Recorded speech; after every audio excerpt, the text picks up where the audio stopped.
kind of an important video. We're going to talk about the unit circle and circular functions. So I'm going to break down everything about this little picture here and how to use it in this video and then also some other videos.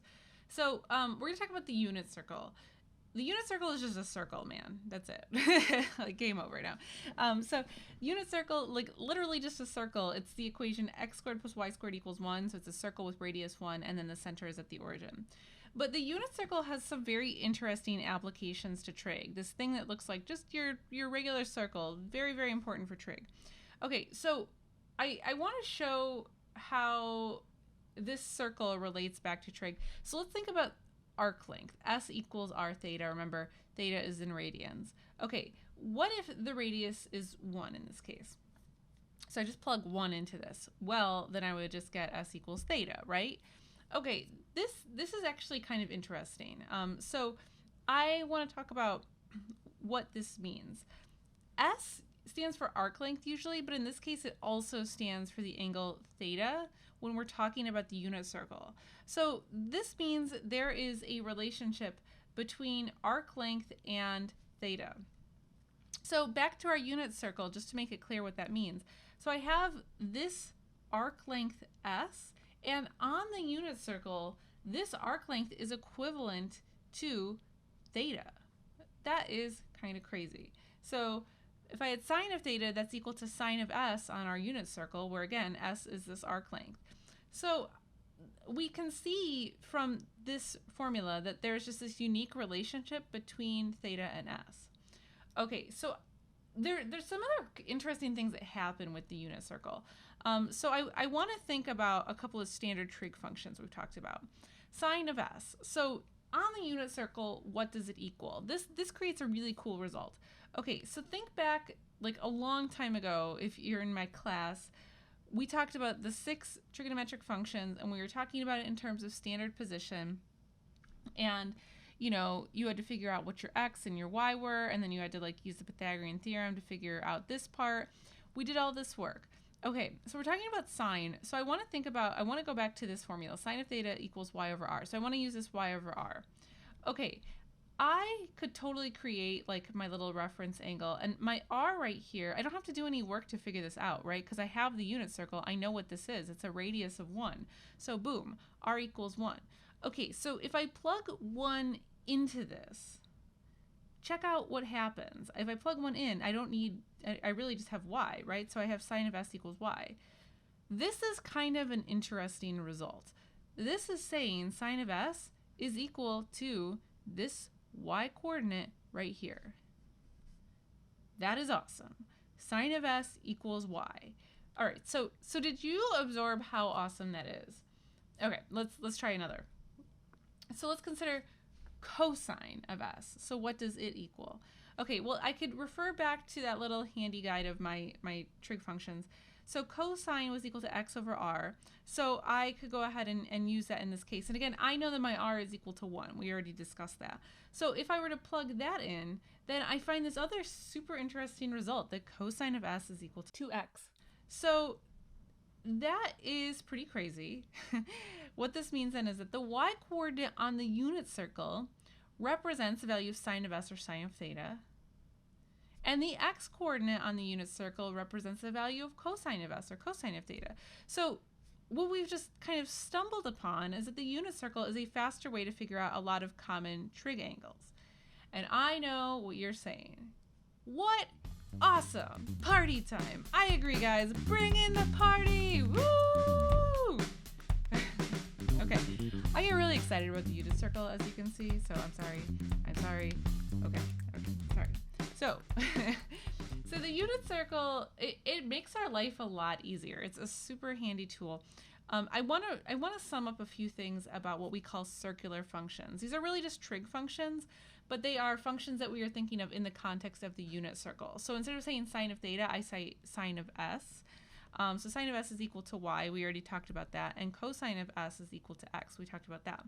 So from these two values, I can really figure out all my other trig functions. So tangent of s would be equal to y over x. And then I've got my other reciprocal functions, right? And so those are as described here. So basically, once I figure out, since I know the x and y coordinate, I can figure out all my other trig functions. this is really great because we have done a lot of work in the past to figure out what's the value of sine, what's the value of cosine. You've had to do a lot of work to figure that out. And what I'm telling you now is that we have this tool that will actually make it so much easier. So this unit circle is really like this ninja level tool in Trig. Super, super important. It's like a thing that you absolutely have to have memorized. And it allows you to instantly calculate all the common trig values quickly and easily, like bam. And one of the great things about it is that the unit circle has symmetry. I'm going to explain to you why this is cool in a few minutes, but let's just talk about what symmetry it has. So the unit circle is symmetric to the x-axis, the y-axis, and the origin. So what this means is that if I have one point, the point AB on here, then I get these other points too. A, negative B, negative AB, negative A, negative B. So choose your point, and you also get these three other points on here. So this is a very handy thing to know, because if you understand this, I'm going to show you this in a few minutes. If you know the points in the first quadrant of your unit circle, you can really quickly figure out the rest because you know this relationship. Okay, so we have talked a bunch about the unit circle. So now what I want to do is I want to just show it to you. So here's the unit circle. So it has these lines coming out of it with coordinates, and then it always has an angle measure and then the associated or equivalent radian measure. And so we start here from this line, and this is the angle measure from here up to that line. So from here to here would be 30 degrees or pi over 6 radians. From here to here would be 45 degrees or pi over 4 radians, and so on. You can go all the way around. Now, I want you to take a moment to draw this out.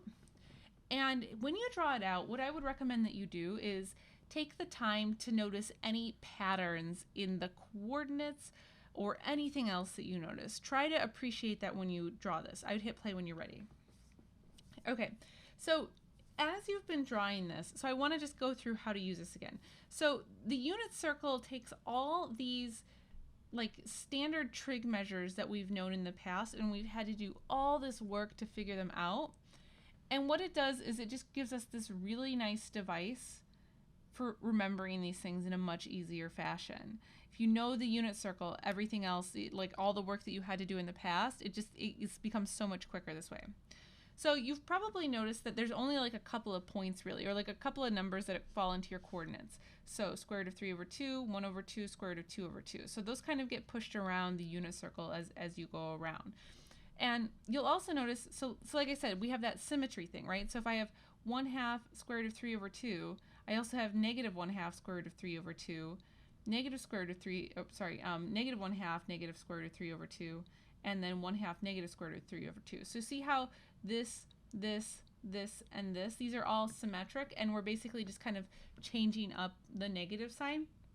That's a pattern. So this is why people say, like, if you know this, you can figure out the rest of the unit circle. Now, in any trig class, you're going to want to have this memorized. You're not going to want to have to sit there and try to figure it out. But you can totally logic and reason your way through a lot of this if you ever forget it at a later point, right? Because here the x coordinate has to be negative, the y coordinate has to be positive. Here both coordinates have to be negative. Here the x coordinate is positive, but the y coordinate is negative. So just using what you know about quadrants, it helps a lot.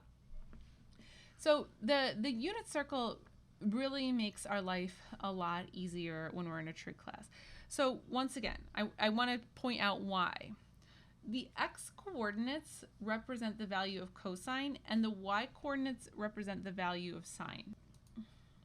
And now what I want to do is I want to take a moment to show you how powerful this is and how much easier this makes our life versus figuring out reference angles and equivalent, degree to radian measure and all that stuff. So let's say I want to figure out what is sine of pi over 3. Now maybe you know this off the top of your head, but I want to show you how to do this on the unit circle.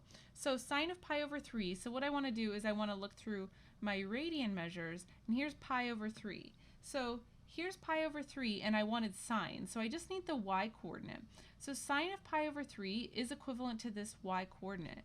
Boom, done. You know what it is. Okay, so let's try cosine of 5 pi over 4. So again, if I'm here on the unit circle and I look for 5 pi over 4, here's 5 pi over 4, and so then all I have to do is look at the x coordinate here. So boom, I've figured this out, negative square root of 2 over 2. And what about sine of 11 pi over 6? Well, maybe you want to pause the video to figure that out on your own and hit play when you're ready. So sine of 11 pi over 6, it's right here. So I just need the y coordinate, so it's going to be negative 1/2. So there you go. So the unit circle is just this really powerful tool to make these calculations go so much faster if you know it. So it's definitely something that you're going to have memorized. Now, in other videos, I'm going to show you different ways to use it, apply it, other things you can figure out from it. So you can check out some of my other videos. But this is just to kind of get you used to the basic idea with the unit circle.